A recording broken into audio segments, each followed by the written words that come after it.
The mall had been dying for years before it finally went quiet. At first it was subtle, the way a body starts shedding heat. A jewelry kiosk that stopped opening on weekdays. A food court that smelled more like sanitizer than fries. Half the lights on the second floor left off, as if electricity itself had gotten tired of pretending. Then the chain stores left, the big ones, the ones that anchored everything else. A banner went up for a temporary remodel that never happened. The fountains were turned off, drained, and left with pennies on dry tile like wishes that had missed their timing. People in town still called it the mall, out of habit, out of nostalgia, out of the small fear that if you stop naming something, it disappears faster. By the time the last shoe store locked its gate, and the last employee wheeled the last rolling rack to a loading dock, the place had become what locals jokingly called a dead mall. Except it didn't feel like a joke inside. Inside, it felt like a memory you weren't supposed to walk through. That was where Caleb Ward worked. He wasn't a cop. He wasn't ex-military. He didn't have a tragic backstory that made him perfect for security. He was simply a guy in his late 20s who needed steady checks, had a clean record, and didn't mind quiet places. Caleb was the kind of person who could sit in a room without reaching for noise. He read, he listened, he noticed details other people walked past. He took the mall security job because it was easy, and because easy sounded good, after a year of scrambling between temp work and delivery apps. The company that held the contract still had to keep someone on site. Insurance, liability, the occasional vandal or squatter. Mostly it was a deterrent uniform and a flashlight. Caleb wore the uniform like it was a loaner jacket. He didn't try to look intimidating. He didn't strut. He just showed up on time, signed in, did his rounds, and went home. For a while, it was almost peaceful. He knew the building's rhythm. He knew which hallway lights flickered. He knew the vent that whistled when the wind came in a certain direction. He knew the soft clunk of the escalator steps settling, even though the escalators hadn't run in months. He also knew the sound of the place itself. The mall creaked at night. Not horror movie creaks. Structural ones, a settling beam, a duct shifting, a distant metal groan from the loading docks, the kind of noises that made you look up, not because you were afraid, but because your brain refused to ignore them. Caleb got used to that. He got used to being the only living person in a building designed for thousands. He brought a book most nights. Sometimes he watched old basketball highlights on his phone. Sometimes he just sat in the security office and let the quiet press on him until it stopped feeling heavy and started feeling normal.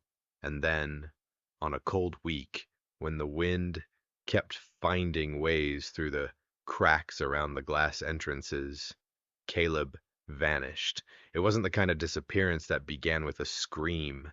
It began with a gap. His supervisor, a man named Ron, who treated every conversation like it was a transaction, got a call from the company's scheduling app. Caleb hadn't checked out. At first, Ron assumed it was a simple mistake. Caleb forgot to sign out. Caleb's phone died. Caleb went home and didn't hit the button. But when Ron called, it went to voicemail. When he called again, same. By the next evening, when Caleb still hadn't answered and still hadn't shown up for his next shift, Ron drove to the mall himself, annoyed more than worried. He had that kind of personality, the kind that used irritation as a shield for anything softer. He unlocked the employee entrance, walked through the stale air, and headed toward the security office. The office door was open. The lights were on. Caleb's jacket was still on the back of the chair. His flashlight was on the desk. His half-finished bottle of water was there too, with the cap still loose like he'd meant to take another sip. The radio charger glowed. The monitor showed the camera grid, empty hallways, empty entrances, the ghostly geometry of a building that had outlived its purpose. And Caleb was not there. Ron looked around the office. He checked the bathroom. He checked the small break room. Nothing. There are certain moments where your brain tries to solve a problem by pretending it isn't a problem. Ron did that. He kept telling himself Caleb stepped out. Caleb went on a round. Caleb came back and saw Ron and decided to hide like it was funny. But Ron didn't laugh. He didn't even call out at first. He saw something on the desk that made his irritation curdle. Caleb's keyring. Caleb was required to keep that keyring on his belt. It had the master keys for interior service doors and access closets, plus a key tag that opened the security gate near the loading docks. The company didn't like those keys leaving the building. It was a rule they repeated like a prayer. The keyring was lying on the desk like Caleb had gently set it down.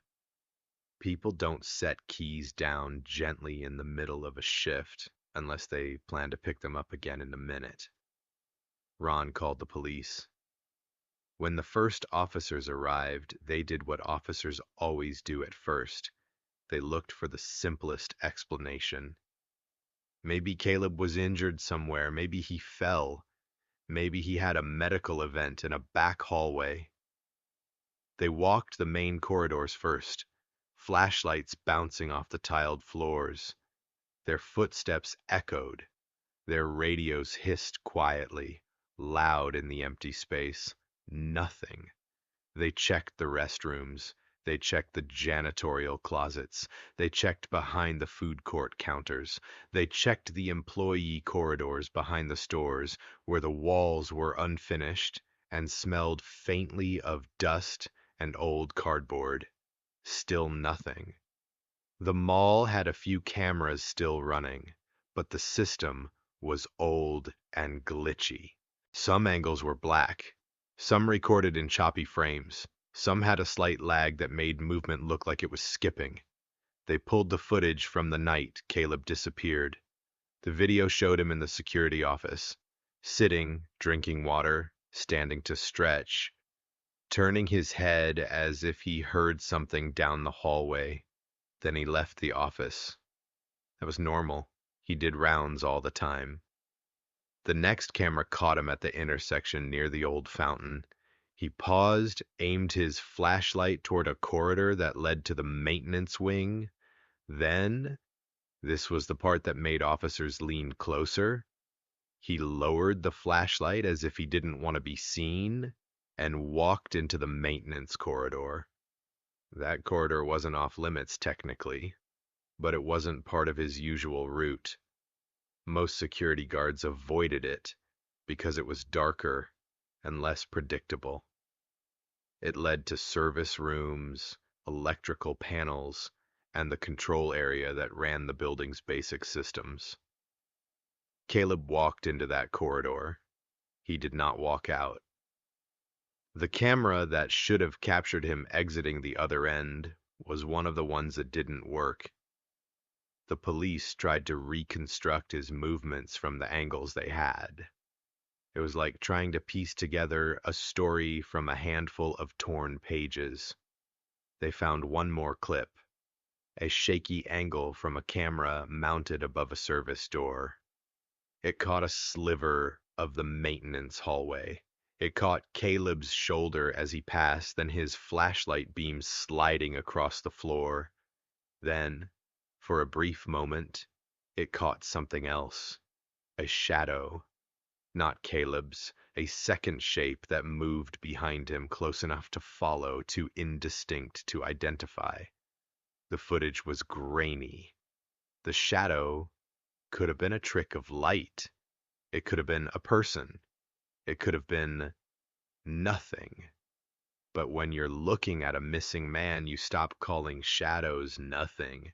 The police brought in dogs. The dogs traced Caleb's scent from the security office through the corridor toward the maintenance wing. The handlers watched the dogs' bodies and tails, the way they moved with certainty. Then the dogs stopped, not at the entrance to the maintenance wing, not at a particular door. They stopped at a section of wall where the corridor turned and the concrete floor met a metal threshold. The dogs circled, sniffed, returned to the same spot. Then they became confused, the way animals do when a scent has been interrupted, as if Caleb had gotten into a vehicle, except there were no vehicles inside the mall, as if Caleb had gone through a door, except the nearest doors were locked, according to the locks, as if the scent had been deliberately masked, except why would anyone do that? The officers checked the nearby doors anyway. The electrical closet? Locked. The utility access door? Locked. The control room door down the corridor? Locked. That last door stood out. It was heavier than the others. It had a reinforced frame. It was the door to the control room where the building's security system used to be monitored years ago, before everything got consolidated to the small office by the employee entrance. The control room was old. It housed panels and switches and backup systems. It was also more recently the place the property owners had told the security company not to enter. There had been a rumor of copper theft, and the owners had sealed certain rooms to protect what was left. The door had a lock and a secondary latch. On the outside, it looked untouched. The officers asked Ron for the keys. Ron shrugged. "We don't have keys for that one." The officers tried the handle. It didn't budge. They pressed their ears to the door. Silence. They shone flashlights around the edges. No light seeped through. They did not force it open that night because, in the early hours of a missing person case, you still believe there are rules. You still believe you can wait. They searched the mall until morning. They checked roof access. They checked the parking lot. They checked the dumpsters behind the loading dock. They found nothing but old cardboard and wind-tossed trash. Caleb Ward was gone. In the days that followed, the mall became a magnet for attention. Local reporters did stand-ups in front of the glass entrance. They called it mysterious. They called it disturbing. They used phrases like vanished without a trace, because that's what people say when they're trying to sell the unexplainable. Online, the story spread faster than the facts. People posted photos of the mall when it used to be alive, then photos of it empty. People made jokes about haunted buildings until they saw Caleb's mother crying in an interview, her hands shaking as she held her phone like it might vibrate with news. Caleb's mother, Maris Ward, was not a dramatic person. She didn't make scenes. She didn't raise her voice. But when she sat in her living room surrounded by family photos and told the camera that her son was not a runaway, that he wasn't the kind of man who would disappear and let her suffer, her calm made the story heavier. Because calm grief is the kind you can't dismiss. The police looked into Caleb's life. They found nothing that suggested he planned to vanish.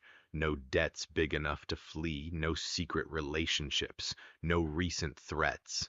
His phone had last pinged near the mall. Then it went dead, not just out of battery, dead as in powered off. It could have been dropped, it could have been smashed, it could have been taken. They searched for it anyway. No phone, no wallet, no jacket, just the keys left on the desk like a punctuation mark. In the first month, there is still a sense of momentum. Investigators talked about leads, they talked about canvassing, they talked about actively investigating. Then the case slowed, quietly, like the mall itself. Leads dried up. Tips came in and went nowhere. People stopped calling. The news moved on. Maris didn't move on. She kept Caleb's room the same. She kept his favorite mug on the counter. She put his phone number on her favorites list, even though every call went to a voicemail that no one checked. She drove past the mall sometimes just to look at it, as if the building might eventually cough him back up if she stared long enough. Time passed. Seasons changed. The mall sat like a sealed box. Then the owners finally decided to gut it. Not demolish yet, but renovate. Turn it into something else. A mixed-use space, offices, storage, anything that could make money out of dead square footage. A renovation company out of state won the contract. They arrived with trucks and clipboards and a brisk attitude that treated the mall like a problem to solve. And they set up temporary lights. They put up caution tape. They began pulling down old signage. They started tearing out the food court counters. To them, the mall wasn't a mystery. It was a project. Until they got to the control room. The control room was part of their plan. It held the old electrical maps and system controls they needed. It also apparently still held a bunch of things the owners wanted inventoried. The foreman, a man named Leo Jensen, tried to open the control room door. It wouldn't open. He asked the property manager, a woman named Darlene, why it was locked. Darlene said it had been locked since the security incident. Leo asked what that meant. Darlene looked away and said, "The guard, the one who disappeared." Leo frowned and said, "So you've had a locked room inside this building since then?" Darlene gave him a tight smile and said, "We didn't want anyone in there." Leo had worked enough sites to hear what people were really saying. They didn't want anyone in there because they were afraid of what might be found, or they already knew. Leo didn't like mysteries. He liked schedules. So he called a locksmith. The locksmith arrived with a bag of tools and an expression like he'd already heard the story and already regretted saying yes. He tested the lock. "This isn't just locked," he said. "It's been reworked." Leo asked what that meant. The locksmith ran his fingers along the keyhole, examined the metal. Someone swapped the cylinder, not recently, but not original either, like they wanted the door secured and didn't want old keys to work. Leo looked at Darlene. Darlene looked at the floor. That's how things happen. Not with a confession. With a glance. Leo told the locksmith to open it anyway. The locksmith tried standard picks. No luck. He tried bypass tools. No. He tried drilling carefully the way you drill when you're trying to preserve the door. The lock resisted like it was stubborn. Finally, with a sigh that sounded like surrender, the locksmith drilled deeper. The bit screamed against metal. Dust fell. The smell of hot steel filled the hallway. Then, with a final twist, the door clicked. Leo put his hand on the handle. For a moment, nobody moved. It's strange how the body anticipates a story, how you can stand in front of a door and feel the weight of what might be behind it. Leo pulled the handle. The door swung inward slowly, heavy on its hinges. A stale breath of air rolled out. Not rotten, not chemical, just stale, like a room that hadn't been opened in too long. The control room was dim. Their flashlights cut across old panels as breaker boxes. Dust floated in the beams like tiny insects. The first thing Leo saw was a chair. A rolling office chair tipped slightly, as if someone had stood up quickly. The second thing he saw made his throat tighten. A security jacket, black with the company patch on the sleeve. Hanging on the back of the chair. Someone had been in here, or someone had been left in here. Leo stepped inside. He looked around. flashlight shaking just slightly as he swung it across the room. There were old monitors along one wall. Most were dead. There were filing cabinets. There were binders on shelves. There were paper plans pinned to a corkboard curling at the edges. And then, in the corner, partially hidden behind a rack of outdated equipment, he saw something low to the ground. A shape. A human shape. For a fraction of a second, his brain tried to pretend it was a mannequin. But mannequins don't wear jeans. Leo froze. The locksmith froze. Darlene made a sound that wasn't quite a gasp, more like an involuntary exhale. Leo stepped closer. The shape in the corner was a person. Caleb Ward. He was on the floor, seated awkwardly against the wall, legs bent.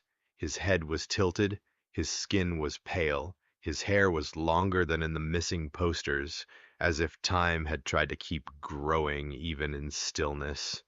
The air in the room seemed to thicken. Leo backed up until he hit the doorframe. Someone muttered, "Oh my God." The locksmith dropped his flashlight. It clattered on the concrete and rolled, its beams spinning across the room like a spotlight searching for somewhere to land. Leo's hands went numb. He didn't scream. He didn't move fast. He did what people do when reality hits hard. He took out his phone and called emergency services with fingers that didn't feel like his. Police arrived. Paramedics arrived. The room filled with voices and boots and radios. They confirmed what everyone already knew. Caleb Ward was dead.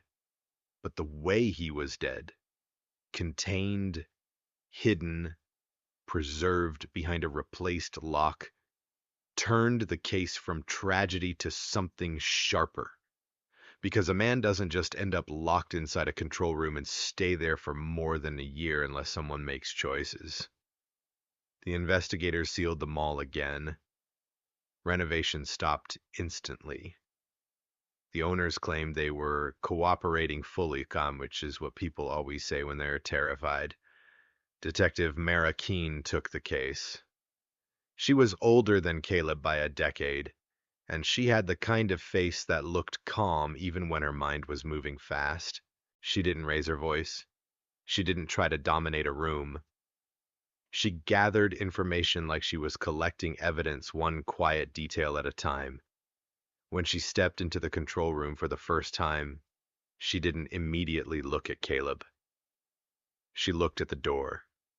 She looked at the lock. She looked at the way the latch sat. She looked at the floor near the threshold for scuff marks. Then she looked at Caleb. He was still in the corner, now surrounded by crime scene tape and technicians. Keene stood still for a long moment, then spoke quietly. Someone wanted him not found. It wasn't a dramatic statement. It was a conclusion. Forensic teams documented everything. They photographed the room. They dusted for prints. They collected fibers. They tested the air quality. They examined the lock. The lock had been replaced, yes, but the replacement work was sloppy in a way that suggested haste rather than professional installation. The cylinder was a common type, one you could buy at a hardware store. It wasn't high security. It was simply new enough that old keys wouldn't work. In other words, it wasn't meant to withstand a determined intrusion. It was meant to delay discovery. Keene interviewed everyone connected to the building. The property manager, Darlene, claimed she'd never been inside the control room. She claimed she didn't know the lock had been swapped. She claimed she just assumed it was locked because it was supposed to be locked. Keene listened and watched Darlene's hands. People tell the truth with their hands sometimes. Darlene's fingers kept rubbing the edge of her ring like she was trying to erase something. Keene interviewed Ron, the security supervisor. Ron arrived looking defensive. as if the discovery of a dead man was an inconvenience he might be blamed for. He explained the job. He explained the schedule. He explained that Caleb worked alone. Keene asked about the key ring left on the desk. Ron said that was odd. Caleb was responsible. Keene asked why they didn't have keys to the control room. Ron said the owners restricted access. Keene asked if Ron ever questioned that. Ron shrugged. Not my building. Keene wrote something down and did not look up. She interviewed mall maintenance staff, the few who still existed. There was a small contracted crew that checked fire systems and HVAC occasionally, mostly for insurance reasons.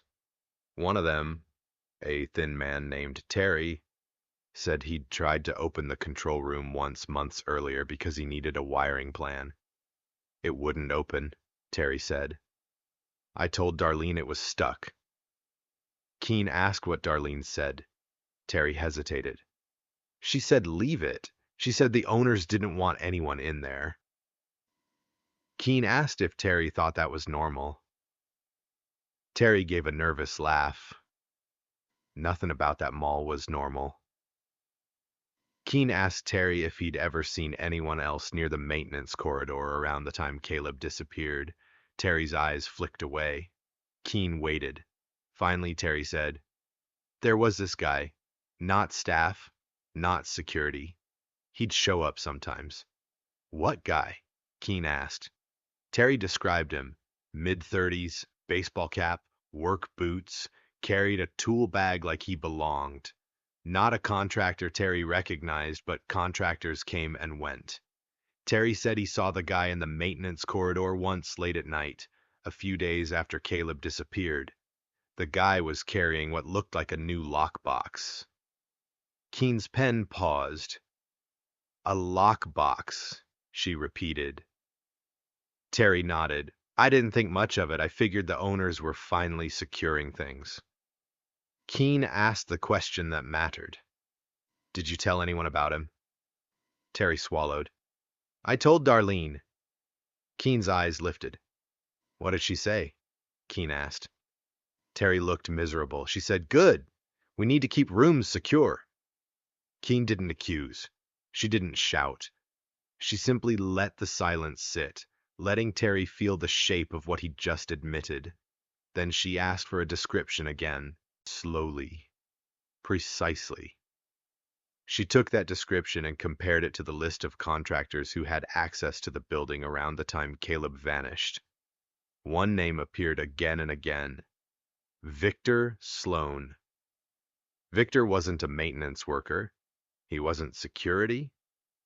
He was a subcontractor hired occasionally to handle special tasks for the owners, lock changes, access control, minor repairs that didn't require permits.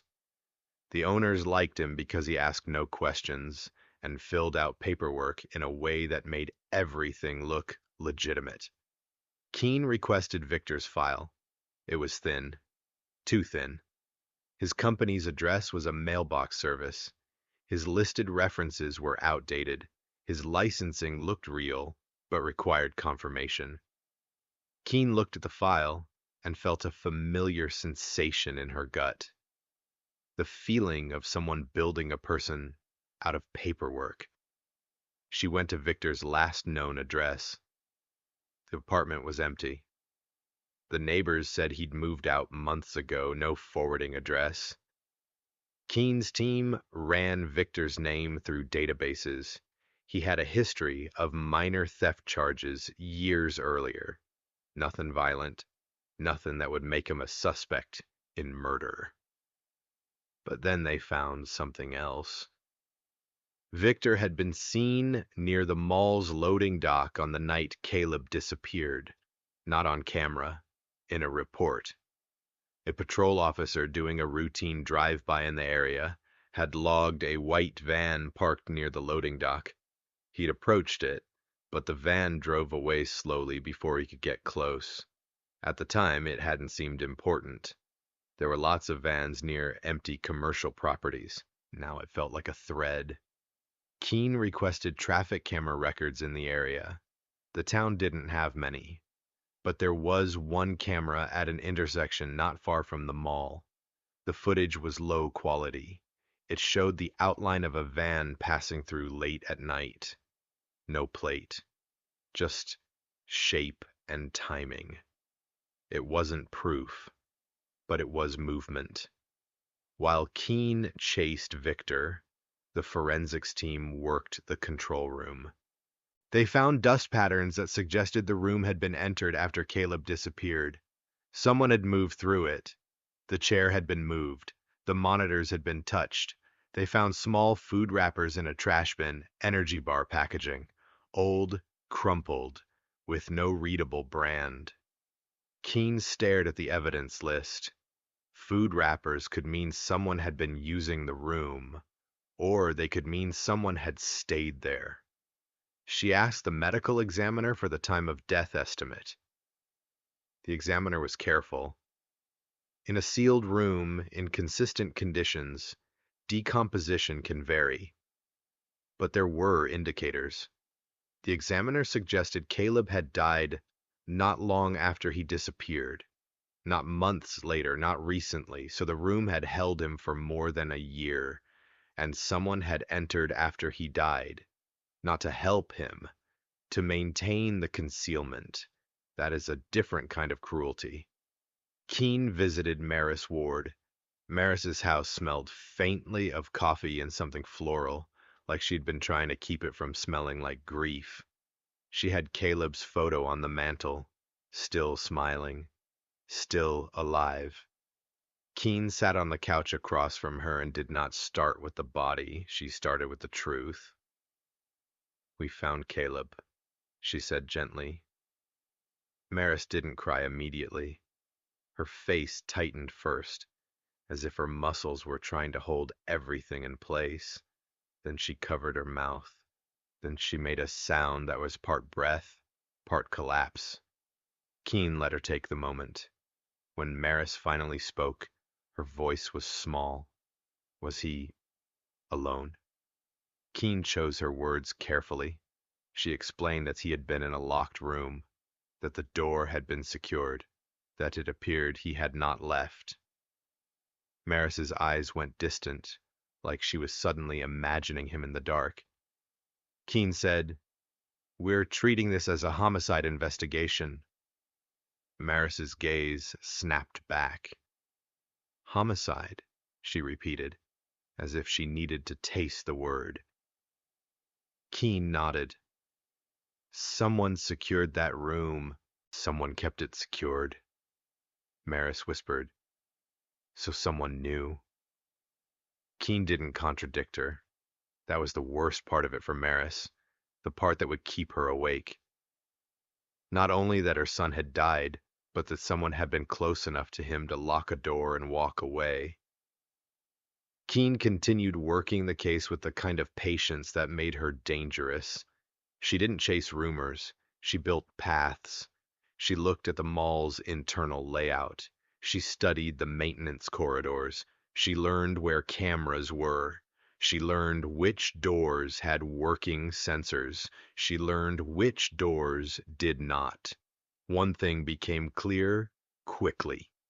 If Caleb had been led into the control room against his will, it would have required someone with knowledge of that corridor network. Someone who knew which cameras worked. Someone who knew which cameras didn't. The missing camera angle at the far end of the maintenance corridor wasn't random. It was convenient. Keene brought in a technical specialist to examine the camera system.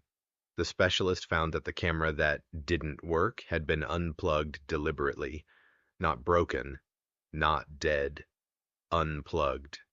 The plug had been removed cleanly, not yanked. It had been done by someone who knew exactly which cable to pull.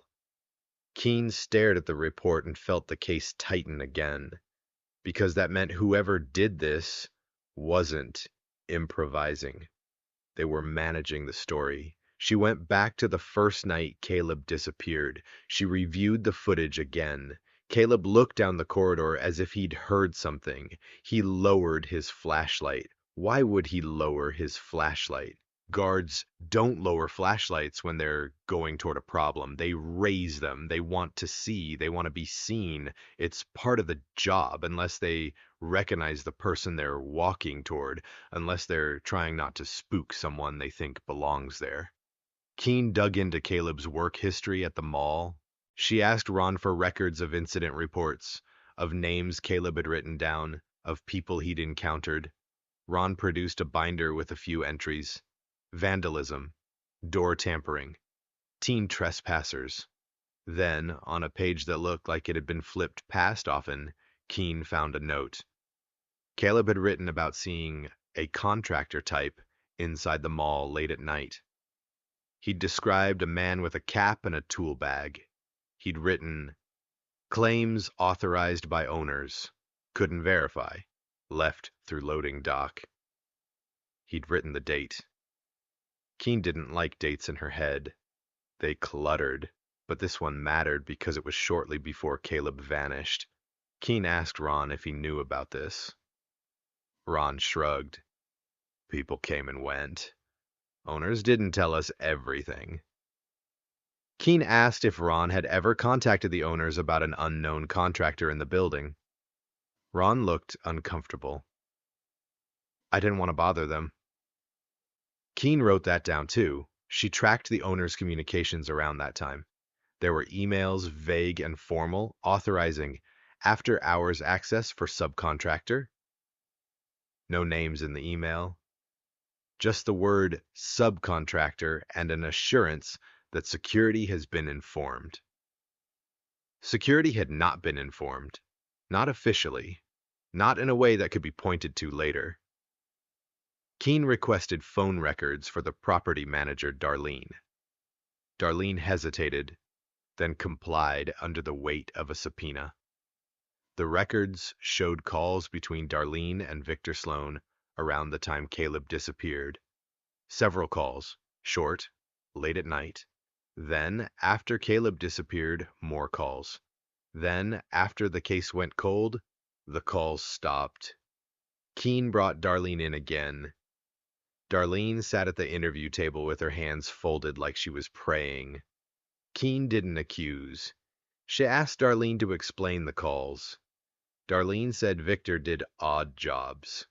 She said he sometimes needed access. She said she called him about locks. Keen asked why she needed locks changed after a guard vanished. Darlene's eyes flicked away. Keen waited. Finally, Darlene said, the owners wanted rooms secured. They were worried about theft. Keen asked, which rooms? Darlene swallowed. The control room. Keen asked, why that room? Darlene's voice got smaller. It had old equipment. Copper. Keen asked, did you know Caleb was in there? Darlene's face tightened. No. Keen asked, did Victor know? Darlene whispered, I don't know. Keen slid a photo across the table. It was a close-up of the replaced lock.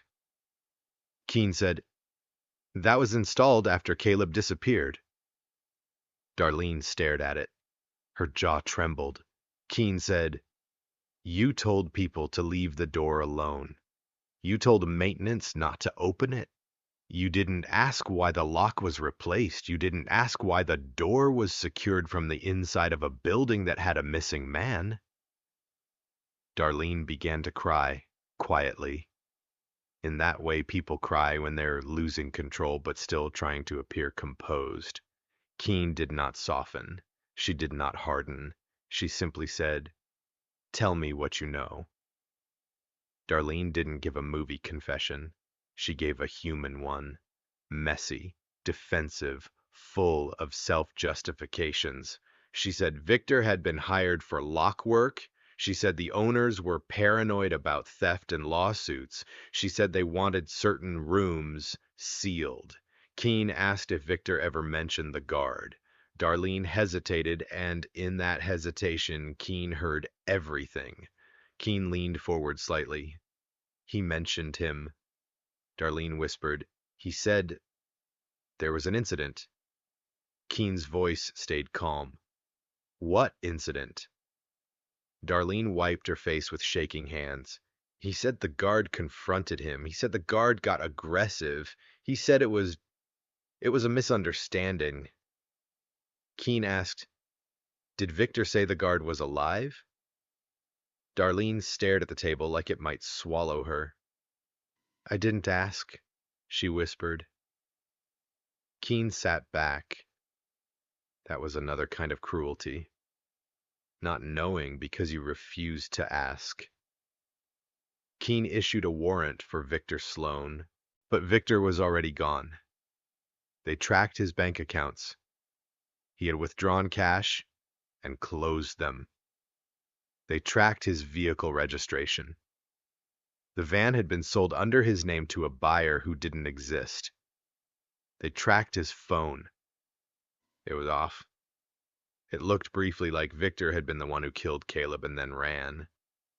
But Keen didn't feel satisfied. Something about Victor felt like a tool, not the hand holding it. Because Victor, if he was a simple criminal, would not have maintained the concealment for more than a year. A criminal who kills in panic wants distance. They don't want ongoing responsibility. They don't keep returning to a sealed room to check a lock and keep a story quiet. That behavior felt like someone with a stake in the building, someone who needed the mall's secrets to stay sealed. Keen broadened her scope. She looked at who benefited from Caleb being gone. If Caleb had confronted someone doing something illegal in the building, stealing copper, for example, then the thief benefited. But copper theft didn't require sealing a body behind a replaced lock for more than a year. It required quick disposal, dumping in woods, somewhere far. The control room concealment suggested something else. Something in that room mattered. Keen ordered a full inventory of the control room's equipment. The renovation company had already started removing panels before they found Caleb. Now the police did it with gloves and documentation. They found old DVR units. They found backups. They found paper logs. They found a shelf of binders labeled in faded handwriting. One binder tucked behind others had no label. Keen opened it carefully. Inside were printed screenshots from security cameras, old ones. Not from the night Caleb disappeared, but from months earlier. The images showed people in the mall after hours. Not squatters, not vandals, men in work clothes moving crates. A van at the loading dock, a set of boxes stacked in the maintenance hallway. Keen flipped through the binder and felt the shape of a hidden story. The screenshots were time-stamped. They showed repeated activity, always after hours. And the camera angles, these were not the angles the public security office used. These were internal, from the control room system, a system that should have been decommissioned, unless someone kept it alive. Keen asked the property manager who had access to the control room system. Darlene said nobody. Keen asked again. Darlene's eyes went wet. She said the owner's representative had access. His name was Marcus Henn. Marcus Henn was the kind of man who wore expensive boots to construction sites and made it look like a personality. He wasn't an owner, technically. He was a representative, a corporate intermediary, the person who handled things. Keen brought Marcus in. Marcus arrived with a lawyer. Of course he did. He sat with a smooth calm as if he was there for a routine meeting. He didn't look like someone who had slept badly in a year. He didn't look haunted. Keen showed him the binder. Marcus's lawyer objected to everything before Marcus even spoke. Standard defense. Keen asked Marcus if he knew about the screenshots. Marcus said no.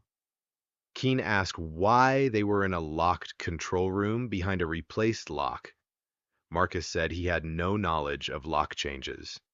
Keene asked why the control room door had been secured and why access was restricted. Marcus said insurance and liability. Keene asked about Victor Sloan. Marcus said he was a subcontractor, nothing more. Keene watched Marcus's face as she spoke.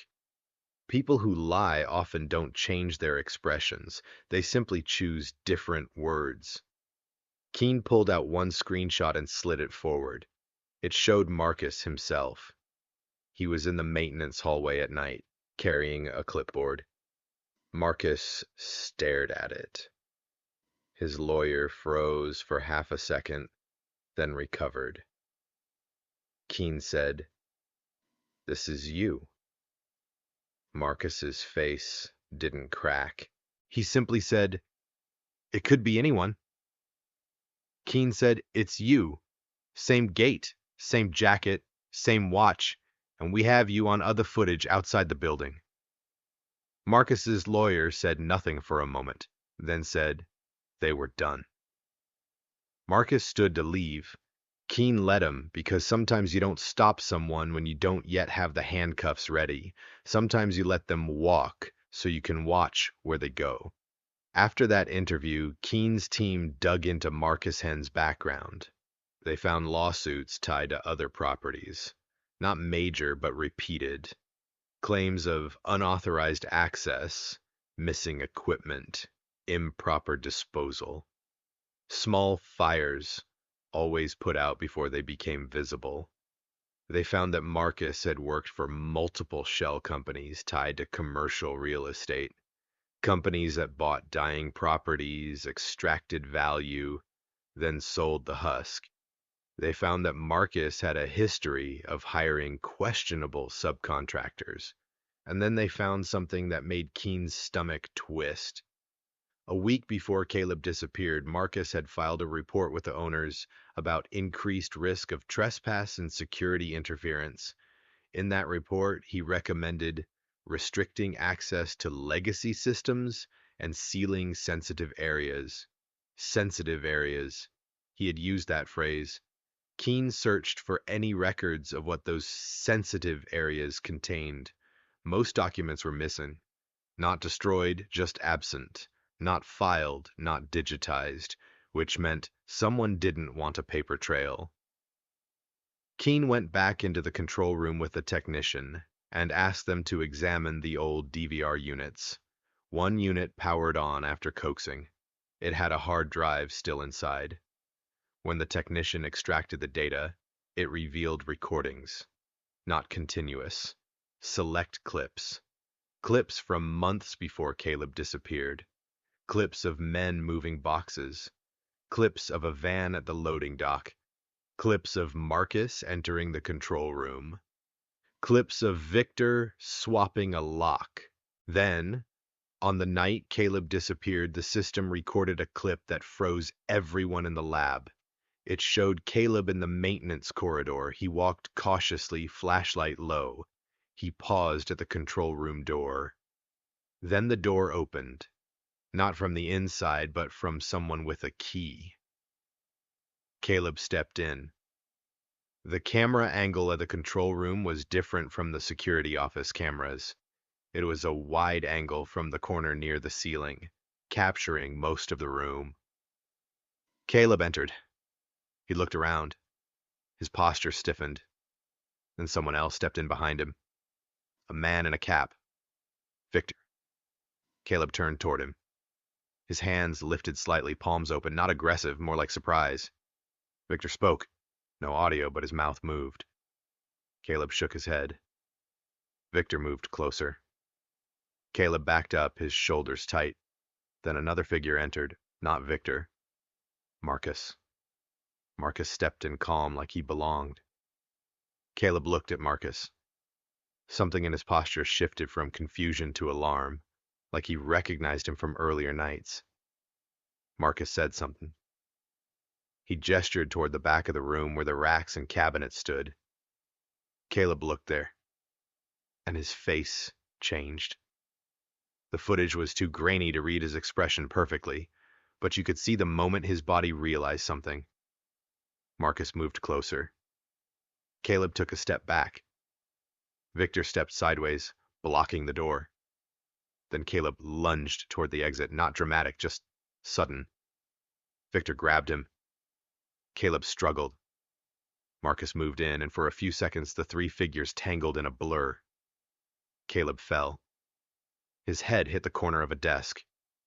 Hard. It was not a movie punch. It was not a theatrical blow. It was the dull, immediate violence of physics.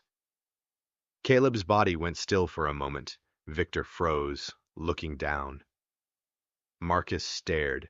Then Marcus did something that made Keen's hands curl into fists. He did not rush to help. He did not check for a pulse like a man trying to save a life. He stepped back, pressed a hand to his forehead, and looked at Victor like he was calculating cost. Victor bent down, lifted Caleb's shoulder slightly, then lowered him again. Caleb's legs twitched once. Marcus crouched near Caleb's face.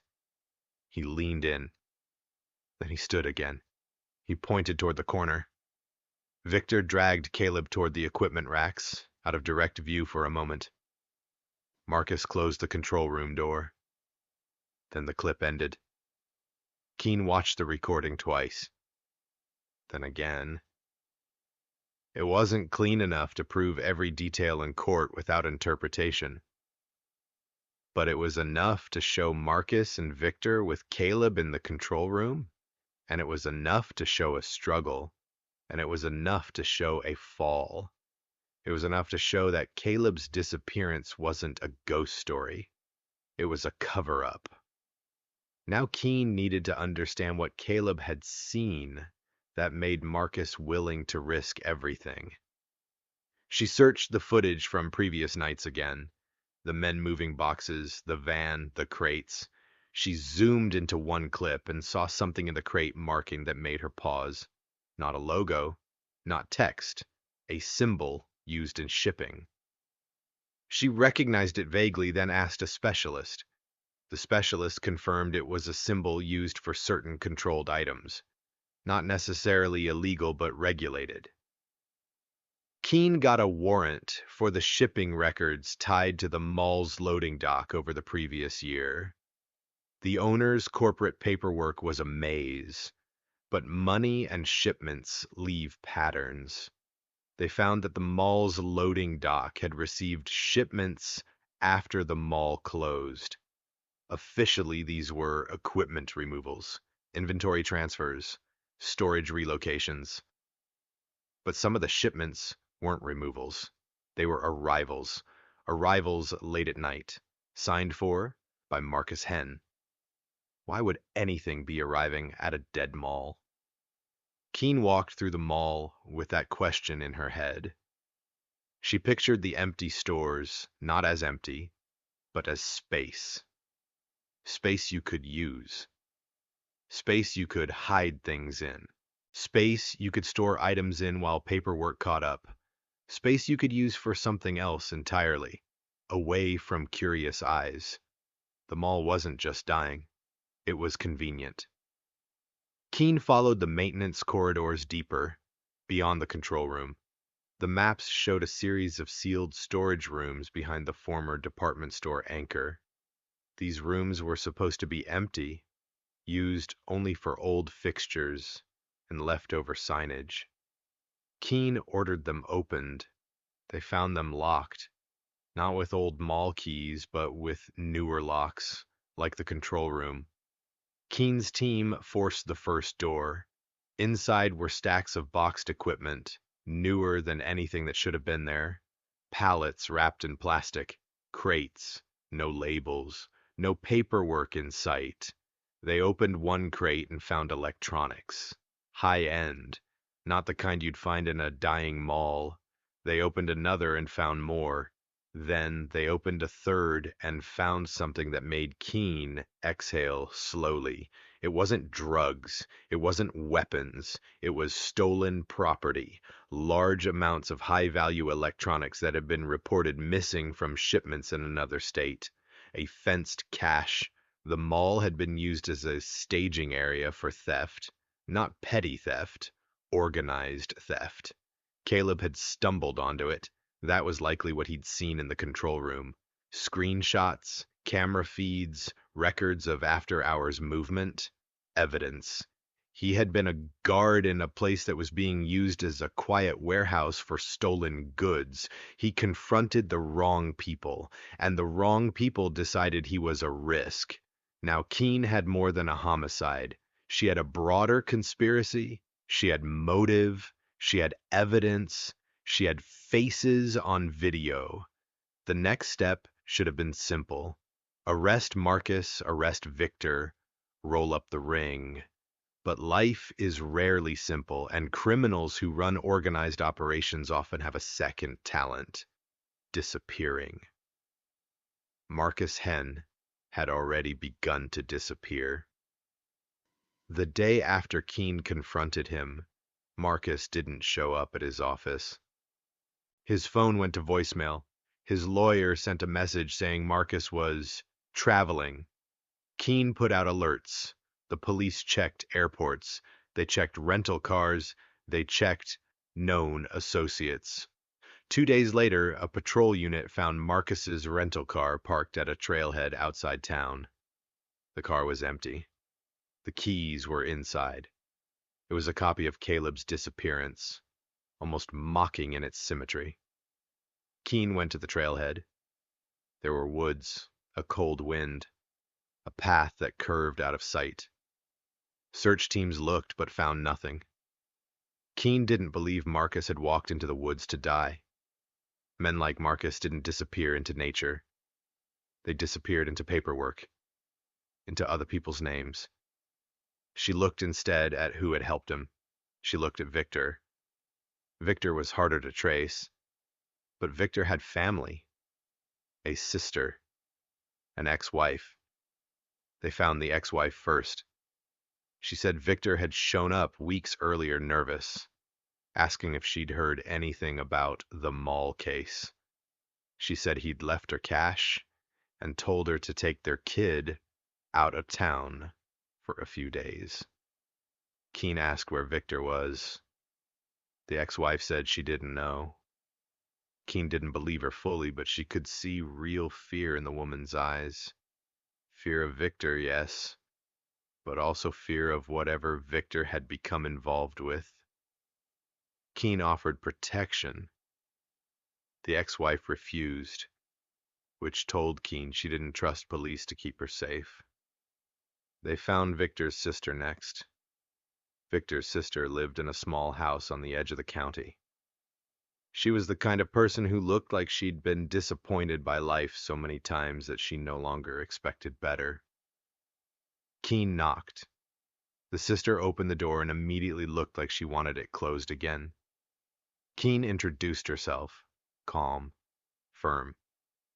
The sister sighed and said, "He told me this would happen."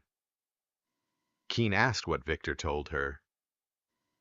The sister glanced behind her as if checking whether someone was listening, then whispered, "He said he made a mistake. He said he was working for a guy who wasn't just a guy."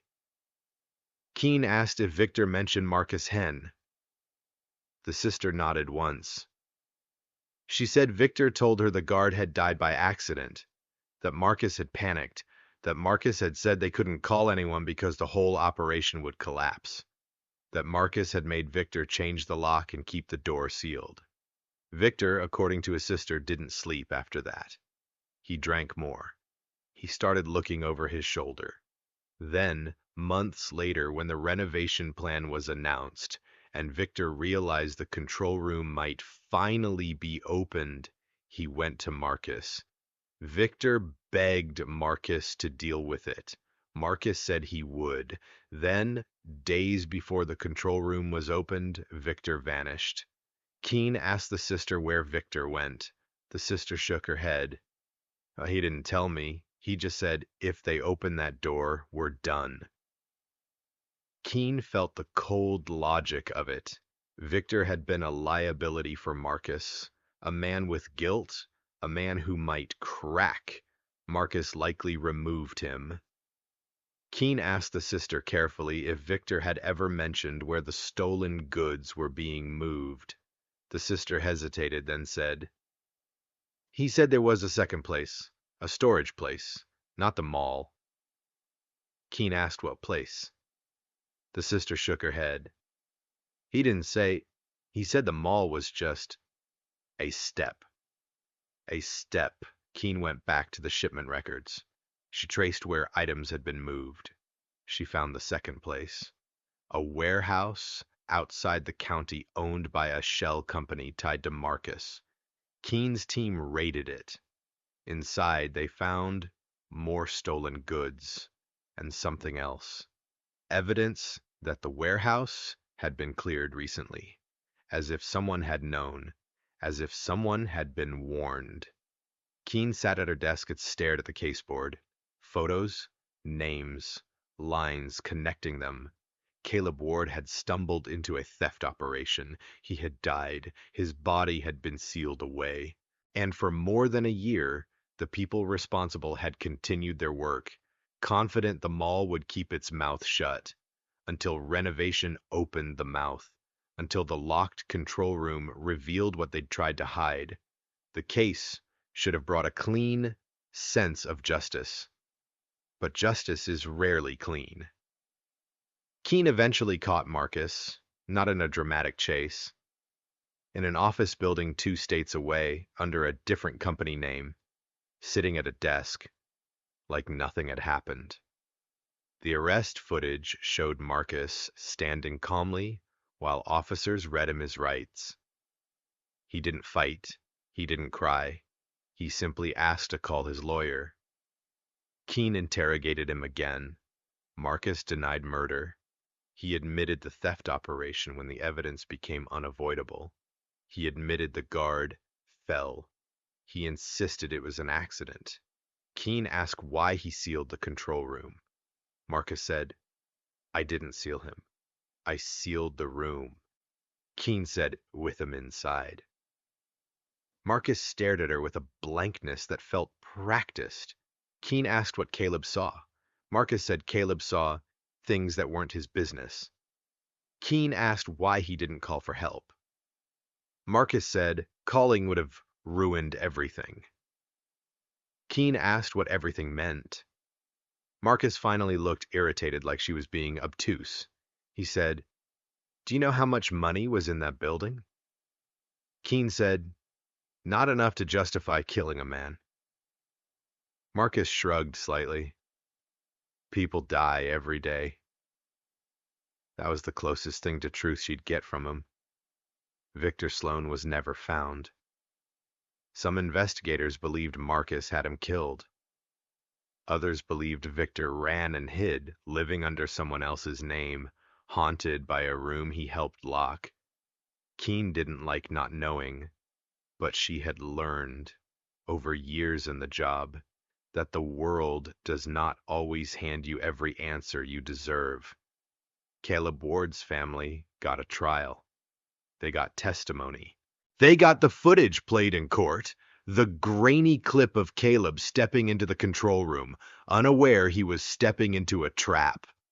Maris Ward sat in the courtroom with her hands clenched until her knuckles turned white. When the verdict came, she didn't cheer, she didn't collapse.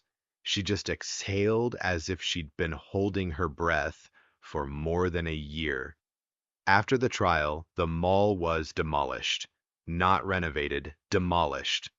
The owners decided it was better for the community. The truth was simpler. The mall had become a symbol, and symbols scare investors.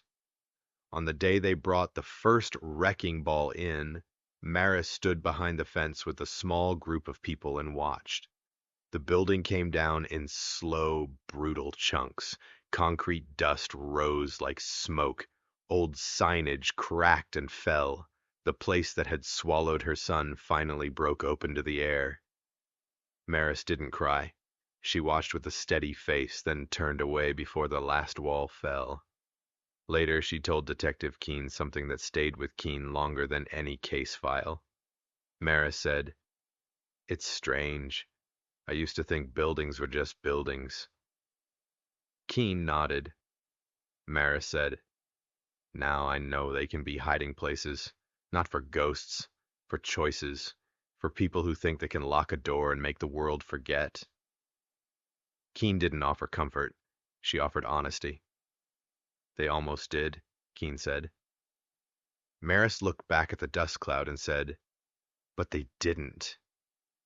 And she was right, because for all the mall's emptiness, for all its quiet corridors and dead fountains and darkened signs, it hadn't been able to keep its secret forever.